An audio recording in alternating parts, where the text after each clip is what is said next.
Oi, tudo bem, gente? Como é que vocês estão? E aí? Vamos a mais uma aula nossa. Então, a gente vai continuar com o assunto que a gente estava vendo sobre racionalismo e empirismo. E a gente hoje, eu fiz diferente, estou fazendo em casa o vídeo. Então, estou aqui numa gravação de tela e a gente vai ver se dá certo. A gente vai tentando métodos diferentes para a gente conseguir dar nossas aulas, né? E vamos lá. Vamos para a teoria do conhecimento. O que é a teoria do conhecimento? É o que a gente viu até agora, sobre racionalismo, empirismo. Então, eu vou fazer uma pequena revisão e a gente, para dar continuidade. Então, o que é a teoria do conhecimento? É o ramo da filosofia que estuda a natureza do conhecimento. Como podemos conhecer os objetos, a realidade, a natureza, Deus, qual é a origem do conhecimento? A gente viu na aula passada que os racionalistas acreditavam que a razão, né, as ideias inatas, pré-existentes, elas davam início às ideias. Então, já os empiristas acreditavam que se dava através do conhecimento, se dava através da experiência. Então, a razão, o conhecimento era o objeto de estudo daquela época. Então, como eu já disse, ele está dividido em duas. O racionalismo é a doutrina filosófica que defende que a razão é o fundamento de todo conhecimento. O racionalismo de Descartes, o método dedutivo, ou seja, um método que utiliza o raciocínio lógico e que nos permite alcançar novas conclusões ou proposições a partir de teses consideradas verdadeiras. Exemplo, se A é igual a B e B é igual a C, então, logicamente, por dedução, A é igual a C. Então, o racionalismo, como disse anteriormente, ele tem por base as ideias inatas. Ele tem por base as ideias, né, da razão. E, por sua vez, também tem o método de dedução. Então, se A é igual a B e B é igual a C, então A é igual a C. Por exemplo, todo homem é mortal. Sócrates é homem, então Sócrates é mortal. René Descartes influenciou o pensamento da sua época ao defender que os sujeitos eram seres racionais capazes de alcançar o conhecimento verdadeiro e que por isso não eram simples presas do destino divino. E ele é considerado o pai do racionalismo, né, que a gente viu nas aulas passadas. Então, ele partiu do princípio da dúvida metódica, como a gente viu na aula passada. Então, utilizando a dúvida metódica, duvidar de tudo, até que se encontre uma certeza inquestionável. Ele dividiu as ideias em ideias claras e distintas, né, e seguras. E é descoberto em nossa mente através da dúvida metódica, que são verdadeiras. Ele ainda diz que Deus não daria ao homem uma razão que o enganasse sistematicamente. É a ideia do cogito ergo sum. O penso, logo eu existo. Para Descartes, enquanto buscamos as ideias claras e distintas, devemos abandonar todo o conteúdo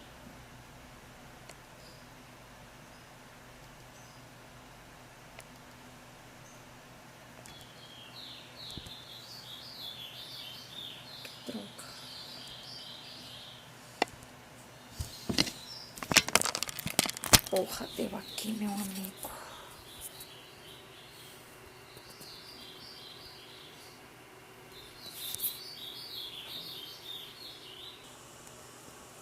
Então, ele buscava uma verdade que fosse considerada indubitável, uma certeza.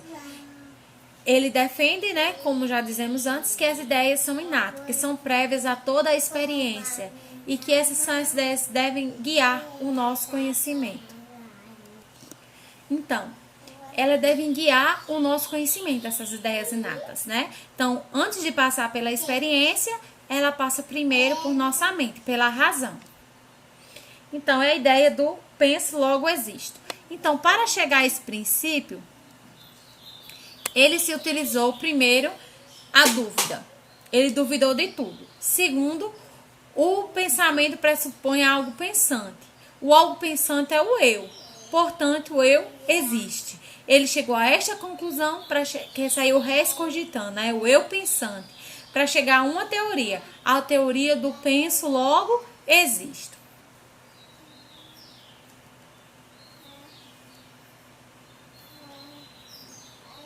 Então, Então, ele partindo desse princípio, ele teve que ser cético, não acreditar na experiência, porque ele dizia que os sentidos enganavam. E o que é o ceticismo? É uma doutrina segundo a qual o espírito humano não pode atingir com certeza nenhuma verdade de ordem geral ou especulativa.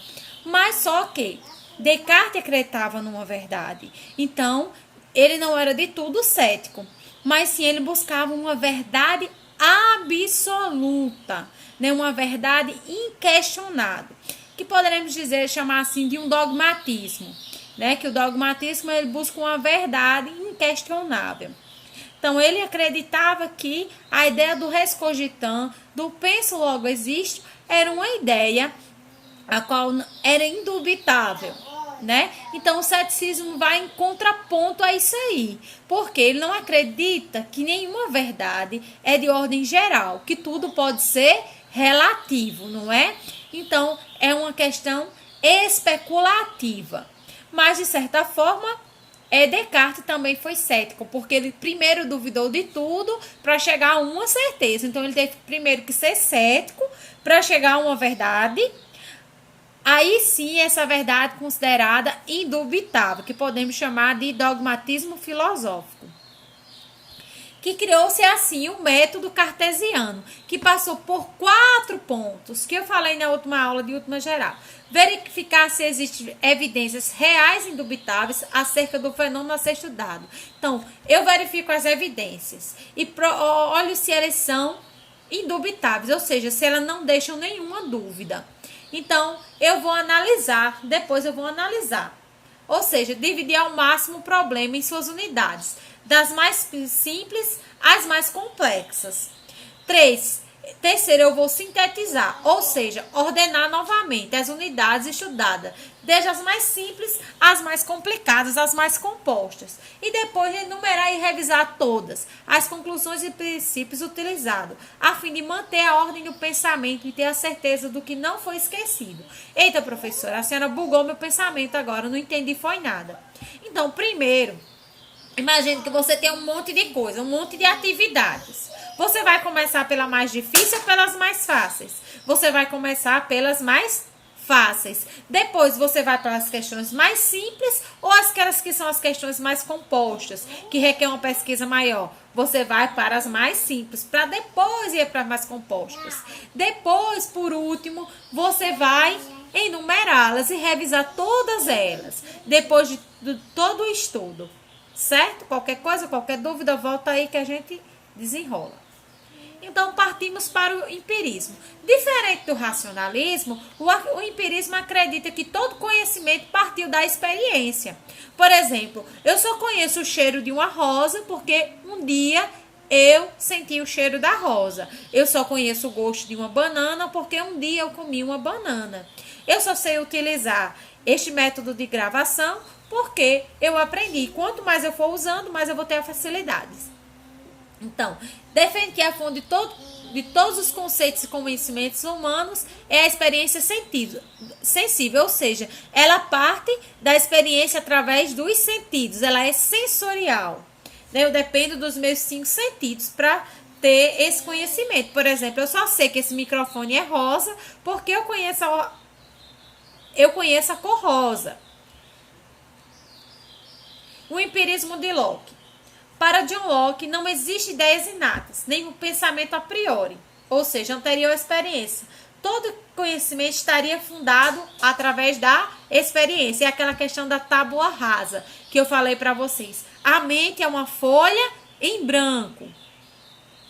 Aí tem o homem nasce como se fosse uma folha em branco, ou a tábua rasa, né, vazia, sem nada.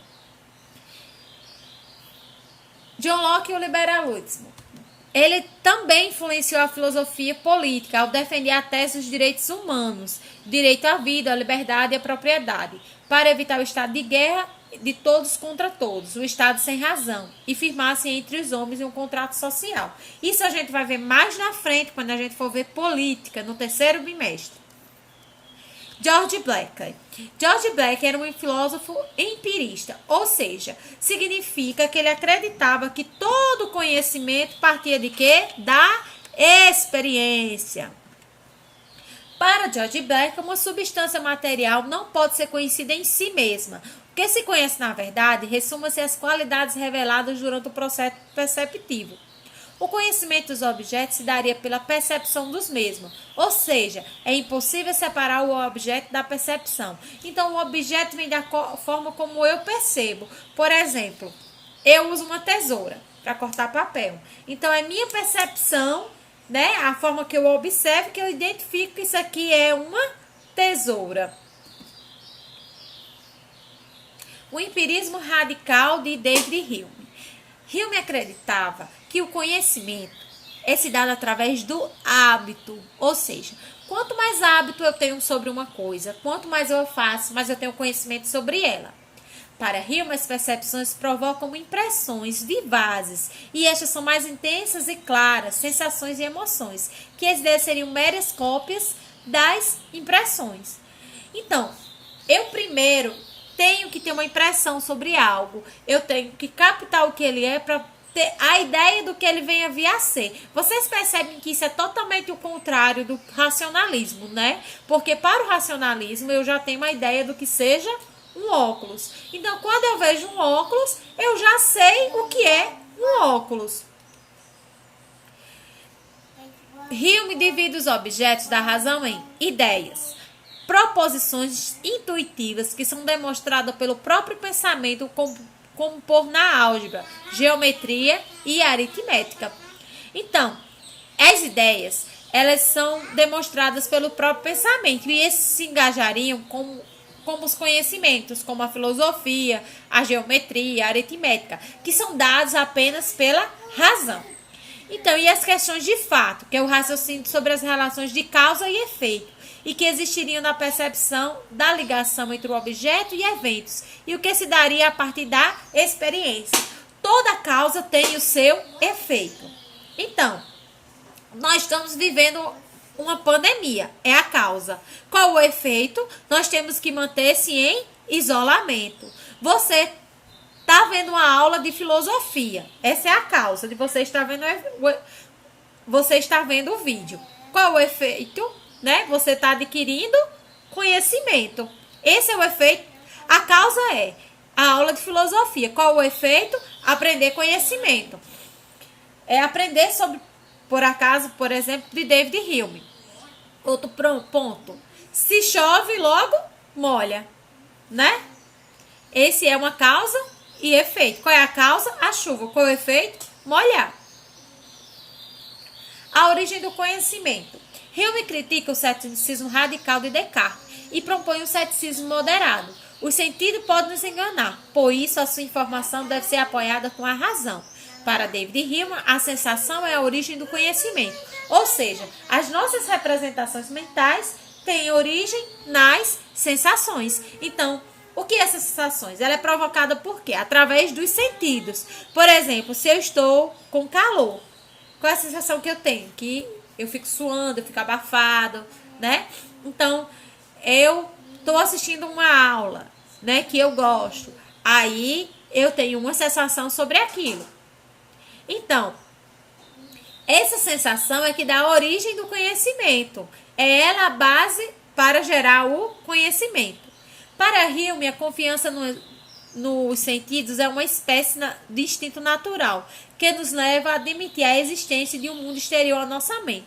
Nada está no intelecto que não tenha estado antes nos sentidos. Então, ele quer dizer o quê? Que para chegar ao intelecto, passou primeiro pelos meus sentidos. Por exemplo, quais os sentidos que você está usando nessa aula? Você está usando a visão, a audição, não é? Você está se usando dos sentidos. Então, para chegar ao seu intelecto, você primeiro teve que passar pelos seus sentidos. Existem ideias inatas na mente humana que foram colocadas por Deus ou semelhante. De quem seria essa frase? De Hume ou de Descartes? Seria de Hume. Então, as ideias inatas para Descartes, ele acredita que foram postas lá por Deus. Impressões e ideias. Impressões. Atos originários do nosso conhecimento. Imagens, sentimentos que derivam imediatamente da realidade. Vivas e fortes. Corresponde ao dado da experiência presente e atual. sensações, paixões e emoções. Ideias, representações ou imagens debilitadas, enfraquecidas, das impressões do pensamento. Marcas deixadas pelas impressões da memória. Impressão menos viva, cópia enfraquecida da impressão original. Então, essa é a definição de impressões e de ideias. As impressões são os atos originários do nosso conhecimento. Então, tudo vai passar primeiro pelas impressões para chegar ao conhecimento. Então, as ideias, né, são meras imagens debilitadas e enfraquecidas daquele real objeto. Que no racionalismo vai ser o contrário. A ideia do objeto é que me leva à imagem dele. Por exemplo, um óculos, né? Eu tenho uma ideia do que seja um óculos. Então, quando eu olho para um óculos, eu reconheço. Já para Hume, né, no empirismo, é o contrário. Eu olho para o óculos. Aí sim, quando eu olho, eu tenho a ideia do que seja um óculos. Para o racionalismo, eu já tenho uma ideia pré-estabelecida na mente do que seja um óculos. E para o empirismo era o contrário. Eu olho para o óculos para ter a ideia do que seja um óculos. Hume, o problema do conhecimento. Não há impressões acerca das leis universais ou de relações necessárias entre dois fenômenos, causalidade. Por isso, não podemos considerar conhecimento como absolutamente verdadeiro. Para Hume, a relação causal não existe realmente nos objetos, nas coisas, mas sim no espírito da mente. Esse é o princípio de causalidade. Gente, é muita informação, né? Mas a gente vai aprendendo aos pouquinhos, tá bom? O princípio de causalidade. O que é o princípio de causalidade? É aquilo que eu falei atrás, da causa e efeito? Sabe a brincadeira, desafio ou consequência? Então, é meio parecido com isso. Então, você vai passar pelo desafio, você vai ter a consequência e assim por diante. Tudo está interligado, né? Tudo tem um motivo e uma ação real para tudo acontecer. Mas, às vezes, o hábito pode me levar ao quê? Ao erro. Por exemplo, todo dia eu acordo, ligo o computador, assisto a aula, mas acontece um dia um imprevisto, eu fico sem internet. Então, naquele dia, não vai funcionar. Então, o hábito pode me levar ao erro, de tanto ter certeza que algo vai acontecer sempre e sempre do mesmo jeito. Por exemplo, a gente estava em casa o ano passado, né? Hoje é 15 de março de 2021. Há um ano atrás, a gente estava lá no chão da escola, assistindo aula. 3 dias, no outro dia, chegou a notícia, dia 16 de março, que as aulas iam parar dia 18 de março por um mês para controle da pandemia. Porque se havia morrido já gente, já tinha casos na Paraíba, no dia 18 de março de 2020. E o que aconteceu? Hoje já são 15 de março de 2021 e não retornamos para a aula. A gente viu todo esse mundo virado, de aulas remotas e tudo mais, tudo de cabeça para baixo, e a gente não chegou a lugar nenhum. Então, gente, bem, vamos dar continuidade à nossa aula. Hume e o problema da causalidade. Para o homem, o hábito seria o grande guia da vida humana. Não existiriam ideias ou princípios ou regras inatas na razão. Toda associação de causalidade entre fenômenos seria derivada do hábito. É o hábito que me faz concluir que existe a causalidade. A, em consequência, B. Se A está para B, B está para C. E assim por diante. Se A é igual a B, B é igual a C, então A é igual a C. Então, princípio de causalidade. Uma coisa levada à outra. O conhecimento científico seria contingente, ou seja, valeria apenas para as atuais condições da natureza. Não chegaríamos por dedução, nem mesmo por reflexão, a ideia de causalidade, mas apenas pelo o hábito. Então, é o hábito, quanto mais hábito eu tenho sobre algo, quanto mais eu pratico, mais eu tenho conhecimento sobre aquilo. Por exemplo, uma pessoa que tira uma carteira e nunca dirigiu. Ela dirige bem como uma pessoa que dirige todos os dias? Não. O hábito faz eu gerar mais conhecimento e mais habilidades.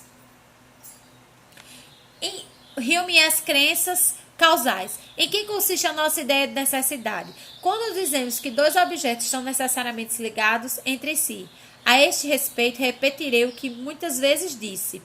como não temos ideia alguma que não derive de uma impressão, se afirmarmos ter a ideia de ligação necessária ou causal, deveremos encontrar alguma impressão que seja na origem desta ideia. Então, a impressão, como eu falei, ela está ligada a uma ligação necessária, uma ligação causal. Ou seja, toda causa tem sua consequência. Então, se eu pego uma caneta, qual é a consequência? Eu vou escrever.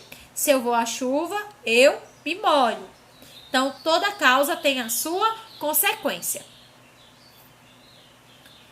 E esse aqui nós vamos ficar para a nossa próxima aula, Immanuel Kant. E a gente vai ver um pouquinho mais sobre criticismo na próxima aula, certo? Porque o vídeo já tá longo, eu pensei que eu ia conseguir falar de todos eles. Então, meus amores, fiquem com Deus. Deus abençoe a vida de vocês e até a nossa próxima aula. Lembrando que vocês têm uma semana para entregar a atividade. É na sexta, então vocês só vão entregar na próxima sexta. Vocês têm até a próxima sexta. Pode entregar antes, teacher? Pode. Posso entregar depois? Pode, mas com penalidade de pontuação. Um beijo, um cheiro e fique com Deus.